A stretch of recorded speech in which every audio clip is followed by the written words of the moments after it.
Like in microchip assembler, we can make variables in Arduino. In microchip assembler, we had to define the variable. In Arduino, it's the same thing, only we call it declaring a variable. So we gotta make a declaration to the Arduino compiler. I'm going to use the word supercalifragilistic.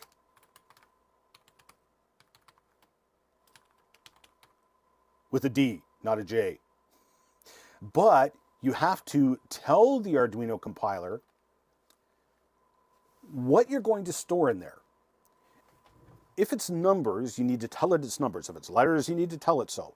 Variables that store letters are called character or string variables, and I'll devote a lesson or two just to those later on, okay? For now, we're going to declare just variables containing a number so that we can mess with some Boolean logic and math. We'll start by declaring an integer, and the format goes like this. We declare it's going to be an integer with the int in lowercase.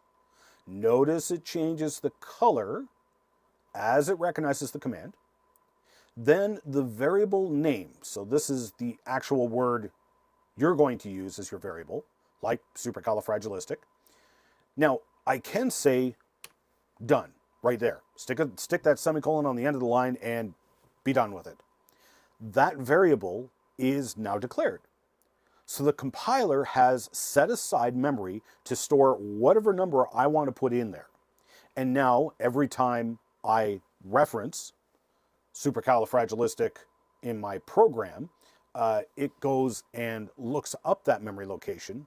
It's reserved just for that variable. Now, just like in MPLAB, variable names are case sensitive. So if I declare a variable supercalifragilistic, and then later on in the program, I make a reference to supercalifragilistic with a capital S,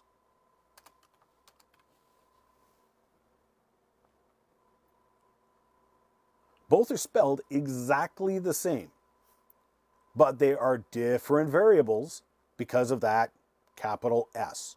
So be on the lookout for that when using variables.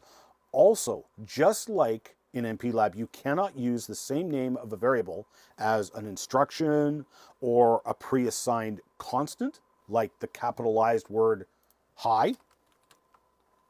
That's reserved as a command for a digital hi. It's been pre-assigned within the compiler, so you can't use it. You're not allowed. You may have also noticed that there are constants like LED built in. You may have seen this in the newer Blink example program. I ignored it because I wanted you to see how the digital write command worked. But instead of writing pin 13, you can replace that with LED built in. So like,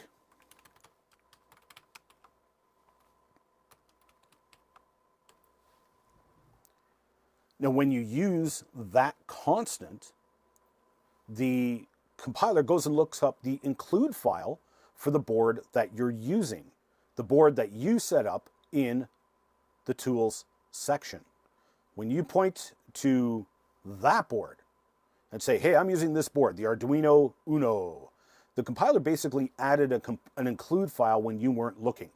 And that include file includes the constant LED built in, which tells it which pin on the board has the built-in LED, because the other Arduino boards can have that LED on a completely different pin. So your program wouldn't work on another kind of Arduino board because it was flashing, the wrong pin. Anyway, I say all of that to say that you can give a variable name. You can't give a variable name like LED built in because that's a constant and it's already used.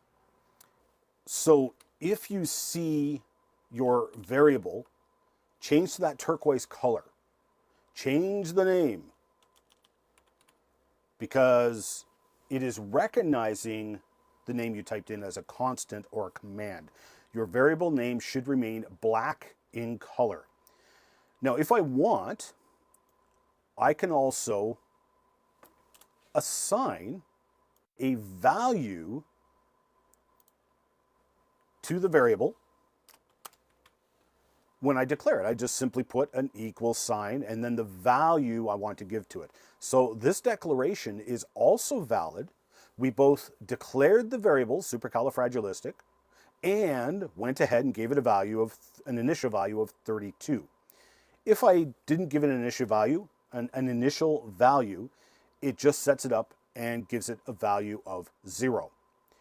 So once you've set up your variable, you can do lots of stuff with it, like add 1 to it every time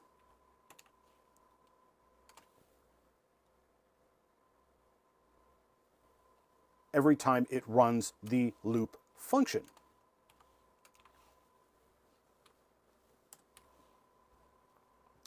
So this is like the increment command that we did in assembly language.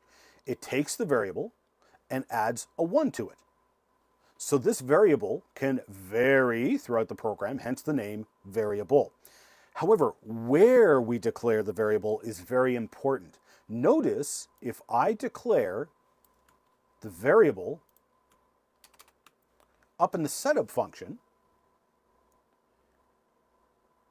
but work on the variable within the loop function, if I try and compile that, I get this weird error talking about how I didn't declare it. But I did declare it. What a liar, eh? Well, let's read the error message. Oh, it wasn't declared in this scope. What on earth? Okay, here's what's going on. There can be many scopes. Pretty much anytime you see an open brace and a closed brace, that's a scope.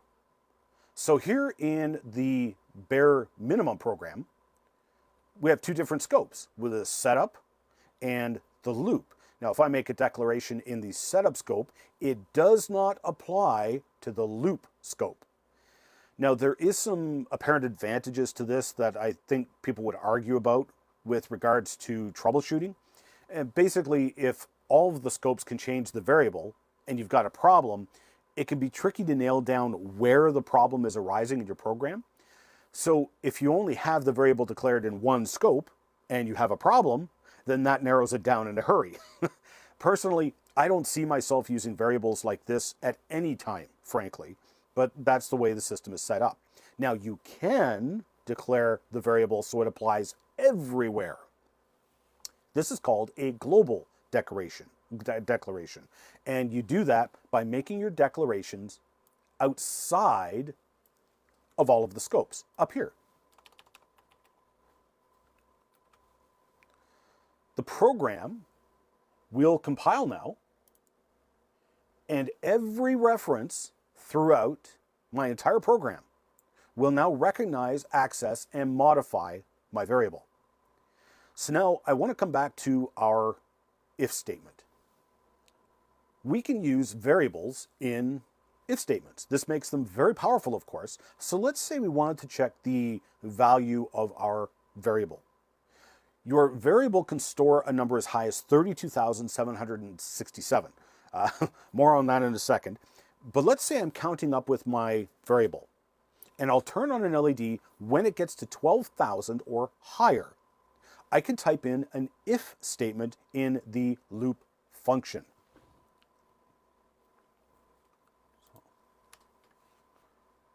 Going to declare.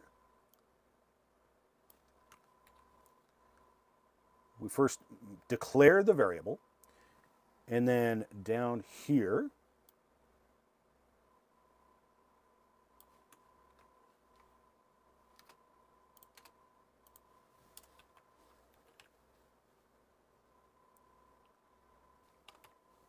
so we make the declaration up here, and then we'll add 1 to our variable every time it runs through the loop. So the moment the variable counts to 12,000, it'll turn the LED on because the variable's value will be greater than or equal to 12,000. Greater than or equal to. But what if I wanted to check a specific number? What if I only wanted to turn the LED on only when my supercalifragilistic had a value of exactly 12,000. Now, you would instinctively think you'd just put in the equal sign, but you would be wrong. I was anyway. I mean, that's the way we did it in basic programming. But because we assigned values to variables using the equal sign, I guess the compiler gets flipped out if you try and do this. It gets confused and wonders if you're trying to declare a variable or assign a value to a variable in the middle of a function or something. So it gets all confused and crashes. What you want is two equals signs. Now, the way I remember it is that these things, they're called operators, and this is a compound operation. It could be greater than or equal to, or less than or equal to, or if supercalifragilistic is equal to and equal to 12,000, then we turn on the LED. So even if it doesn't make sense to you, then just memorize this, because this is the format it needs to do an equal check. You can also perform multiple checks at once if you want to, with and or. But you remember, we could perform a logic and on 2 bytes, right? Or we could also perform a logic or on 2 bytes.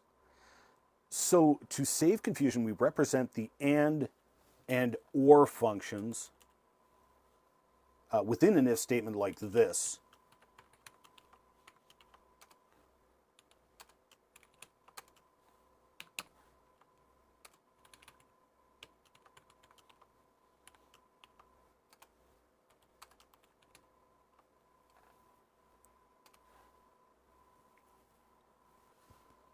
So if a digital read on pin 2 is a high and a digital read on 5 is also a high, then we do stuff. So in this statement, if both pin 2 and pin 5 were held high, then it would do the stuff in between the braces. For or, we put these 2 vertical lines on a key on your keyboard. On my keyboard, it's the same key as the backslash, and you hold the shift key. So this statement would check to see if pin 2 was high or pin 5 was high. If either was high, then it would do the stuff in between the braces. Okay, coming back to variables. Your integer variables are 16-bit, so they can store a huge number, but it's signed. That is, it can be positive or negative. So you can store, say, negative 12,000 in your variable if you want. Now, the way it works is it stores the number in 2 bytes. The first 15 bytes hold the number, and the 16th bit serves as a positive or negative flag. So how big a number can you store in 15 bits? 32,767, and that can be positive or negative. So you just assign the value like you normally would, and you just throw a negative in front of it. An important thing to note here, though, here I've got this inside of my loop, which adds 1 to supercalifragilistic every time it runs through the loop. So it'll keep adding a 1 to my variable. Well, it gets up to 32,767 and then sees this line again. And what will happen is that the number will wrap around. That is, supercalifragilistic will go to 0. So just bear that in mind when dealing with your variables.